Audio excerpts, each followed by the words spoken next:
है गाइस, मैं आपका हमदम, आपका दोस्त भोजपुरी सिंगर संतोष रेणु यादव। और सबसे पहले आप सबको मेरे तरफ से कोटि कोटि प्रणाम, नमन, वंदन। आप सबके माता पिता को प्रणाम। और आज का ये लाइव में बड़े भैया खेसारी लाल यादव जी के लिए आया हूँ, क्योंकि उनका एक गाना है तेरे मेरे दरमियाँ। कल ही वो स्पीड रिकॉर्ड से रिलीज हुआ है। और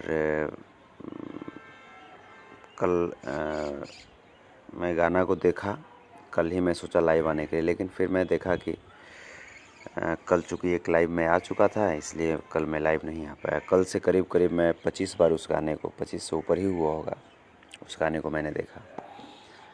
और रियली बहुत ही सोलफुल, बहुत ही मेलोडियस, और जिसको कहा जा सकता है एक बहुत ही ज़बरदस्त पैकेज कहा जा सकता है। और ख़ास करके बड़े भैया खेसारी लाल यादव जी बधाई के पात्र इसलिए हैं क्योंकि बहुत सारे लोग ऐसा कहा करते थे कि खेसारी लाल यादव हिंदी सॉन्ग अच्छा नहीं गा सकते। तो एक बार पुनः खेसारी लाल यादव जी ने साबित किया कि नहीं, वो सिर्फ भोजपुरी ही अच्छा नहीं गा सकते। अगर मौका दिया जाए, अगर उन पे अगर कंपनी वाले अगर हिंदी गाने के लिए भी अगर इन्वेस्ट करें तो हिंदी गाने भी बहुत अच्छे गा सकते हैं। और उनका जो डेडिकेशन है, उनकी एक्टिंग, जो वॉइस में जो इम्प्रोवाइज़ उन्होंने किया है, वोकल इम्प्रोवाइजेशन बहुत लाजवाब है। म्यूज़िक की तो बात ही अलग है। तो बहुत अच्छा, सो नाइस। और इसके लिए मैं बहुत मैं बधाई देना चाहूँगा खेसारी लाल यादव जी को। और विशेष करके मैं बधाई देना चाहूँगा कंपनी ऑनर को, जिन्होंने ये भरोसा रखा कि खेसारी लाल यादव एक अच्छा हिंदी सॉन्ग गा सकते हैं। और उनसे भी ज़्यादा अगर बधाई के पात्र कोई अगर हैं तो वह हैं ऑडियंस, जिन्होंने लगातार करीब करीब 11-12 साल से खेसारी लाल यादव जी को इतना प्यार देते आ रहे हैं। और आज भी वो प्यार बरकरार रखे हुए हैं। और सबसे खुशी की बात, आप इस चीज़ को समझिए कि भोजपुरी का बंदा जो कभी बादल सॉन्ग गाते हैं वो भी ट्रेंडिंग में चला जाता है। आज खेसारी भैया का गाना कल रिलीज़ हुआ, तेरे मेरे दरमियाँ, और म्यूज़िक में नंबर 2 ट्रेंडिंग पे है। तो कितनी बड़ी बात है ये, भोजपुरी के लिए बहुत बड़ी बात है। और मैं चाहूँगा कि माता रानी उनको ऐसे ही उनके गले में वास करें और ईश्वर उन्हें स्वस्थ रखें, खुश रखें हमेशा। जो भी चीज़ें हैं, जो भी चीज़ें उनके जीवन में घटित हो, वो उनके फेवर में घटित हो। और ऐसे ही इंडस्ट्री को लीड करें, चाहे गीत संगीत की बात हो, चाहे सामाजिक मुद्दे की बात हो।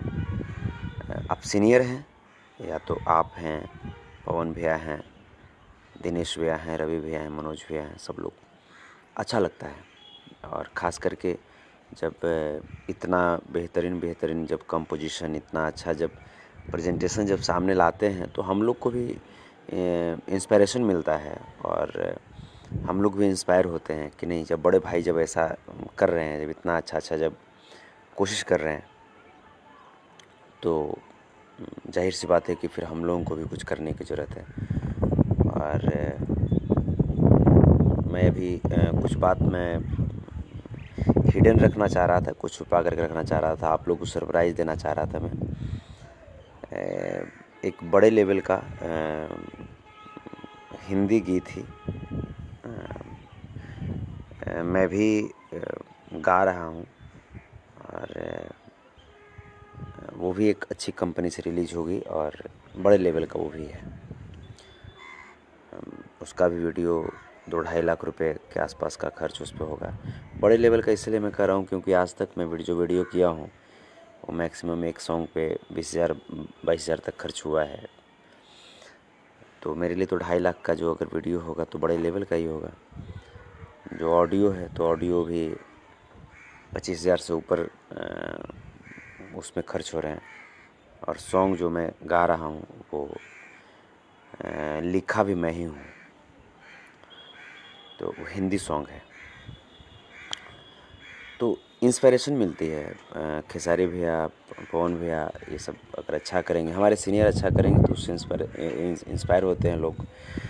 और रियली दिल से एक बार पुनः बहुत बहुत बधाई खेसारी भैया आपको, लव यू आपको। ऐसे तो हम दोनों के बीच कड़वाहट होती है, टकराहट होती है, तो लोग बोलते हैं खेसारी भैया को आप लव यू नहीं बोलते हैं। रियली में खेसारी भैया आपको लव यू, और ऐसे ही अच्छे अच्छे गीत संगीत सुनाते रहिए, इंडस्ट्री को आगे बढ़ाते रहिए। माता रानी से बस कामना है ऐसे ही खुश रहें, स्वस्थ रहें, सुखी रहें। आपके और आपके चाहने वाले जो परिवार हैं, जो भगवान रूपी श्रोता हैं, ऐसे ही गदगद रहें, मस्त रहें। खेसारी भैया प्रणाम आपको, दिल से लग पुनः।